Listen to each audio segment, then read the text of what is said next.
Furnicile trăiesc pe toate continentele lumii, în afară de Antarctida.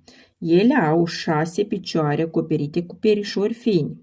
În vârful capului au 2 antene cu care pipăie, miros și aud, iar uneori acestea înlocuiesc funcțiile ochilor. Tot cu ajutorul acestor 2 antene, furnicile comunică între ele prin atingere. Cu 2 maxilare puternice, furnicile pot mânca și se apără de dușmani. Furnicile sunt foarte sensibile și trăiesc în colonii. Casa lor se numește mușuroi. Fiecare colonie de furnici are o regină.